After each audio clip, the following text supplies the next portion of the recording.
मधुबन के बाबा, मधुबन के बाबा मुरली वाले, आपका क्या कहना, आपका क्या कहना। ओम शांति। आज का सुविचार। आज हम इस विचार पर विचार करेंगे।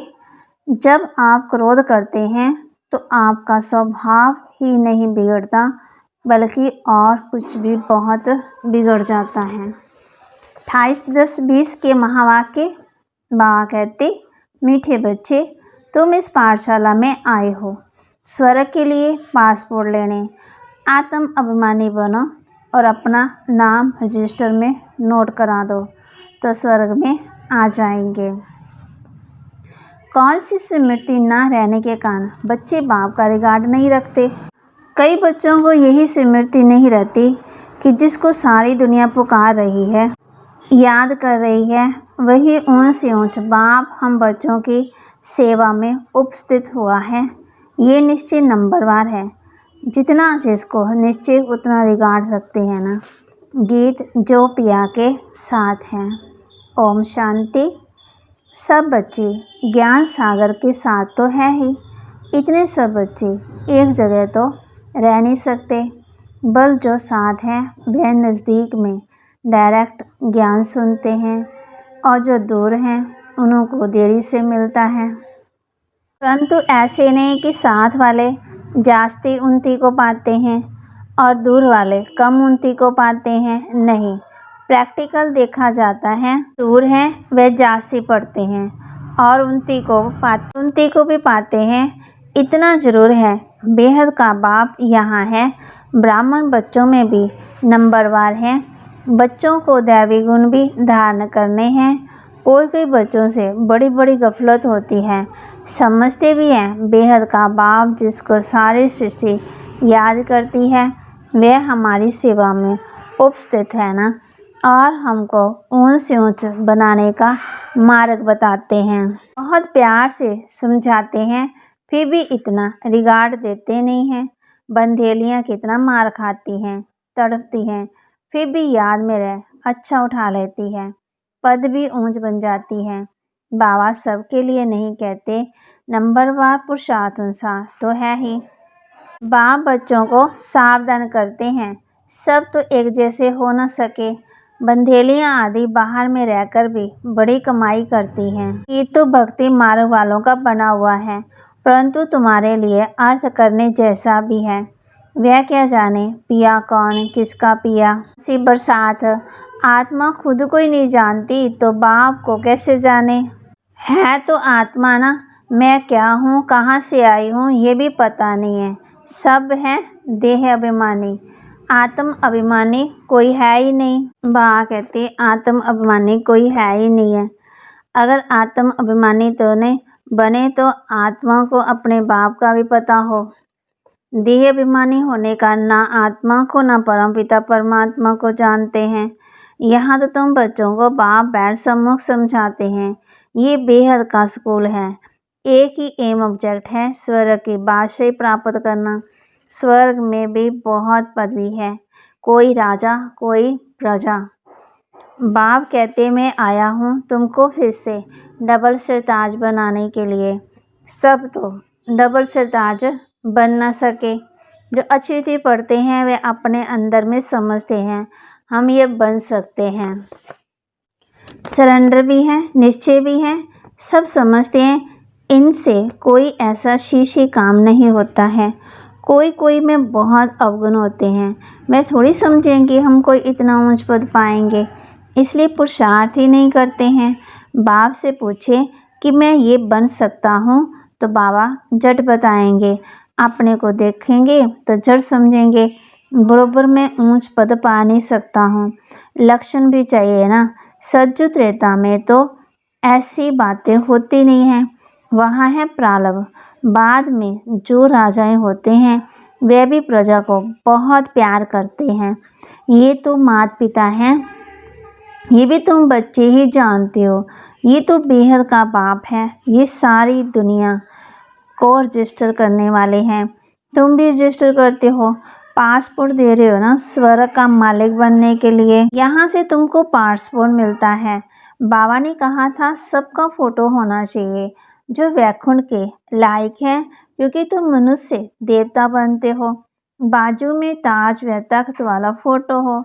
हम ये बन रहे हैं। प्रदर्शनी आदि में भी ये सैंपल रखना चाहिए। ये है ही राजयोग। समझो बैरिस्टर बनते हैं तो वह एक तरफ ऑर्डिनरी ड्रेस में है, एक तरफ बैरिस्टर ड्रेस में। वैसे एक तरफ तुम साधारण हो, एक तरफ डबल सरताज। तुम्हारा एक चित्र है ना जिसमें पूछते हो कि क्या बनना चाहते हो, बैरिस्टर आदि बनना है या राजाओं का राजा बनना है। ऐसे चित्र होने चाहिए। बैरिस्टर जज आदि तो यहाँ की है ना। तुमको राजाओं का राजा नई दुनिया में बनने का है। एम ऑब्जेक्ट सामने है, हम ये बन रहे हैं। समझाने कितनी अच्छी है। चित्र भी बड़े अच्छे हो, फुल साइज के। वह बैरिस्ट्री पढ़ते हैं तो योग बैरिस्टर से है, बैरिस्टर ही बनते हैं। इनका योग परम पिता परमात्मा से है तो डबल सरताज बनते हैं। अब बात समझाते हैं बच्चों को। एक्ट में आना चाहिए। लक्ष्मी नारायण के चित्र पर समझाना बहुत सहज होगा। हम ये बन रहे हैं तो तुम्हारे लिए जरूर नई दुनिया चाहिए। नरक के बाद है स्वर्ग। अभी ये है पुरुषोत्तम संगम युग। ये पढ़ाई कितना ऊंच बनाने वाली है। इसमें पैसे आदि की दरकार नहीं है। पढ़ाई का शौक़ होना चाहिए। एक आदमी बहुत गरीब था। बाबा कहते पढ़ने के लिए पैसे नहीं थे। फिर पढ़ते पढ़ते मेहनत करके इतना शाहूकार हो गया जो क्वीन विक्टोरिया का मिनिस्टर बन गया। बाबा कहते मेहनत करेंगे तो पदवी मिल जाएगी। तुम भी अब भी कितने गरीब हो, बाप कितना ऊंच पढ़ाते हैं। इसमें सिर्फ बुद्धि से बाप को याद करना है, बत्ती आदि जगाने की दरकार नहीं है। बैठे याद करो, परंतु माया ऐसी है जो बाप की याद बुला देती है। याद में ही विघ्न पड़ते हैं। युद्ध तो यही तो युद्ध है ना। आत्मा पवित्र बनती है बाप को याद करने से।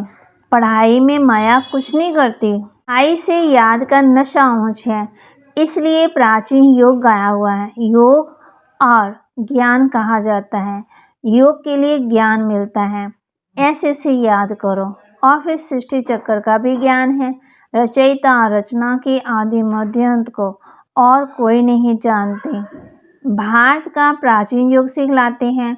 बाबा कहते प्राचीन तो कहा जाता है नई दुनिया को। उनको फिर लाखों वर्ष दे दिए। कलव की आयु भी अनेक प्रकार की बताते हैं। कोई क्या कहते हैं, कोई क्या कहते हैं। यहाँ तुमको एक ही बाप पढ़ा रहे हैं। तुम बाहर में भी जाएंगे तुमको चित्र मिलेंगे।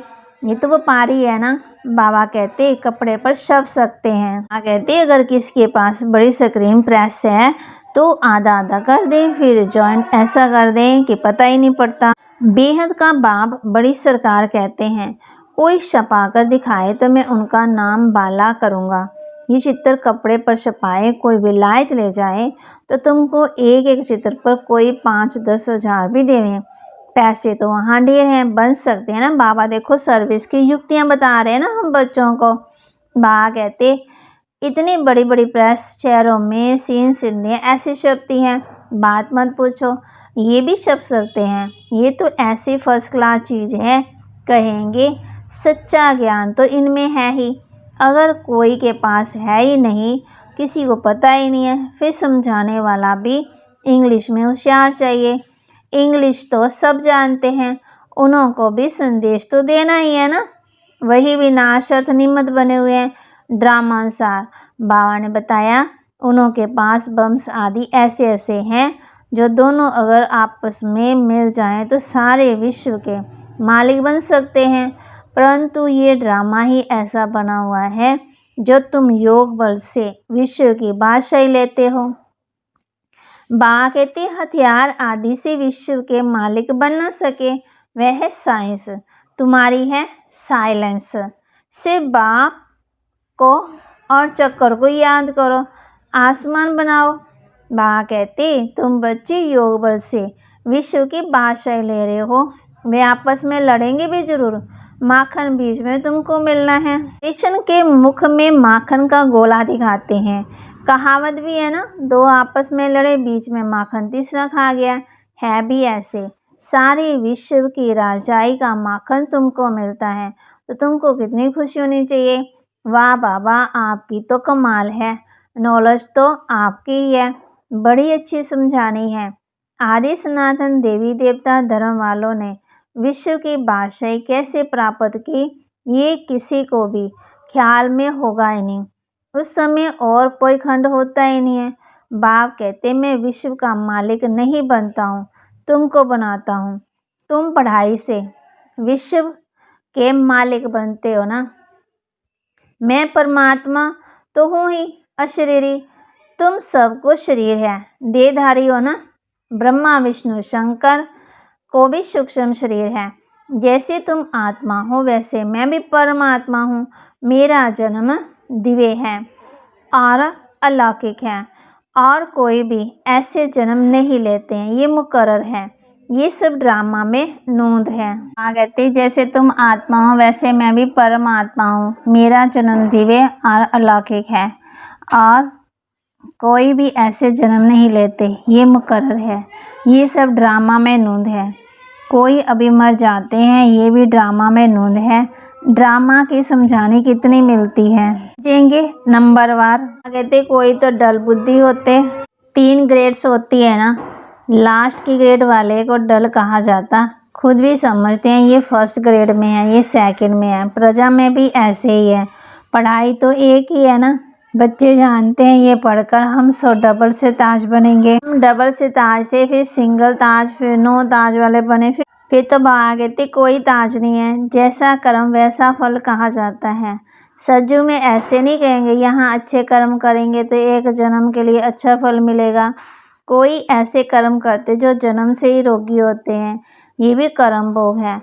बच्चों को कर्म अकर्म विकर्म का भी समझाया है। जैसा करते तो उसका अच्छा बुरा फल पाते। कोई शाहूकार बनते तो जरूर अच्छे कर्म किए होंगे। अब भी तुम जन्म जन्मांतर की प्राला बनाते हो। गरीब शाहू का फर्क तो वहाँ रहता है। अब भी के पुरुषार्थ अनुसार वह प्रारब्ध है अविनाशी, 21 जन्मों के लिए। यहाँ मिलता है अलग काल का। कर्म तो चलता है ना, ये कर्म क्षेत्र है। सतयुग है स्वर्ग का कर्म क्षेत्र, वहाँ भी कर्म होता ही नहीं है। ये सब बातें बुद्धि में धारण करनी है। कोई विरले हैं जो सदा पॉइंट्स लिखते रहते, चार्ट भी लिखते रहते, फिर थक जाते। तुम बच्चों को पॉइंट्स लिखनी चाहिए। बहुत महीन मेन पॉइंट्स है ना, जो सब तुम कभी याद नहीं कर सकेंगे। खिसक जाएगी ना, फिर पछताएंगे कि ये पॉइंट तो हम भूल गए। कहते सबका ये हाल होता है, भूलते बहुत है, फिर दूसरे दिन याद पड़ेगा। बच्चों को अपनी उन्नति के लिए ख्याल करना है। और जानते हैं कोई विरले यथार्थ रीति लिखते होंगे। बाबा व्यापारी भी है, वह है विनाशी रत्नों के व्यापारी, यह है ज्ञान रत्नों के। योग में भी बहुत बच्चे फेल होते हैं। एक्यूरेट याद में कोई घंटा 1.5 घंटा मुश्किल रह सकते हैं, 8 घंटा तो पुरुषार्थ करना है। तुम बच्चों को शरीर निर्वाह भी करना है। बाबा ने आशुक माशुक का मिसाल दिया है, बैठे बैठे याद किया और झट सामने आ जाते हैं। ये भी एक शास्त्रकार है, वह उनको याद करते। यहाँ तो फिर एक माशुक, तुम सब हो आशिक, वह सलोना माशुक तो सदा गोरा है ना, एवर प्योर है। बाप कहते मैं मुसाफिर सदा खूबसूरत हूँ, तुमको भी खूबसूरत बनाता हूँ। देवताओं की नेचुरल ब्यूटी है ना, यहाँ तो कैसे कैसे फैशन करते हैं, भिन्न भिन्न ड्रेस पहनते हैं। वहाँ तो एक रस नेचुरल ब्यूटी रहती है। ऐसी दुनिया में अब तो कहते ऐसी दुनिया में अब से तुम जाते हो। बाप कहती मैं पुरानी दुनिया पतित शरीर पतित देश में आता हूँ, यहाँ पावन शरीर है ही नहीं है। बाप कहते हैं मैं इनके बहुत जन्मों के अंत में प्रवेश कर प्रवृत्ति मार्ग की स्थापना करता हूँ। आगे चल तुम सर्विस बनते जाएंगे ना, पुरुषार्थ करते करेंगे फिर समझेंगे। आगे भी ऐसा पुरुषार्थ किया था, अब कर रहे हैं ना। पुरुषार्थ बिगड़ तो कुछ भी मिल ना सके। तुम जानते हो हम नर से नारायण बनने का पुरुषार्थ कर रहे हैं। नई दुनिया की राजधानी थी, अब नहीं है, फिर होगी। आयरन एज के बाद फिर गोल्डन एज जरूर होगी। राजधानी स्थापन होनी है, कल पहले माफिक। अच्छा, मीठे मीठे सिकिलदे बच्चों प्रति माता पिता बाप दादा का याद प्यार और गुड मॉर्निंग। रूहानी बाप की रूहानी बच्चों को नमस्ते। रूहानी बच्चों की रूहानी बाप दादा को नमस्ते। ओम शांति। धारणा के लिए सरेंडर के साथ साथ निश्चय बुद्धि बनना है। कोई भी शीशी काम ना हो, अंदर कोई भी अवगुण ना रहे, तब अच्छा पद मिल सकता है। ज्ञान रत्नों का व्यापार करने के लिए बाबा जो अच्छे अच्छे पॉइंट सुनाते हैं उन्हें नोट करना है, फिर उन्हें याद करके दूसरों को सुनाना है। सदा अपनी उन्नति का ख्याल करना है। वरदान दे रहे बाबा हम बच्चों को वायरलेस सेट द्वारा विनाश काल में अंतिम डायरेक्शंस को कैच करने वाले वॉइसलेस भव। वायरलेस सेट द्वारा विनाश काल में अंतिम डायरेक्शन को कैच करने वाले वॉइसलेस भव। विनाश के समय अंतिम डायरेक्शन को कैच करने के लिए वॉइसलेस बुद्धि चाहिए। जैसे वे लोग वायरलेस सेट द्वारा एक दूसरे तक आवाज़ पहुंचाते हैं, यहाँ है वायरलेस की वायरस। वह बाबा कहते आपको आवाज़ आएगा कि इस सेफ स्थान पर पहुंच जाए। बाबा कहते जब एकाग्रता होगी ना तब कैच कर सकेंगे ना कि इस सेफ स्थान पर पहुंच जाओ। जो बच्चे बाप की याद में रहने वाले वॉइसलेस हैं, जिन्हें अशरीरी बनने का अभ्यास है, वह विनाश नहीं होंगे, लेकिन स्वच्छता से शरीर छोड़ेंगे।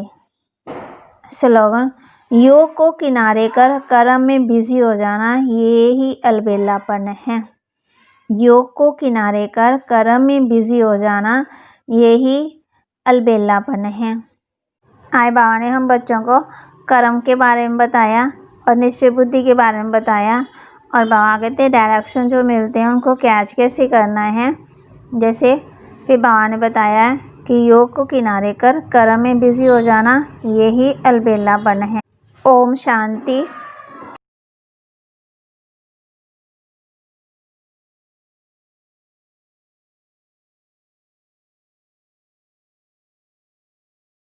ओम शांति। सबसे पहले आपको YouTube पे जाकर रूहानी पढ़ाई सर्च करना होगा और फॉर करंट मुरली ओपन करके पूरी मुरली ध्यान से सुनी होगी। फॉर मुरली के बीच में जो प्रश्न पूछे जाएंगे उसके उत्तर आपको डिस्क्रिप्शन बॉक्स में एक ब्लू कलर की लिंक को क्लिक करके एक फॉर्म में देना होगा। तो आप ये वीडियो ध्यान से देखिए कि किस तरह से आपको जवाब देना है।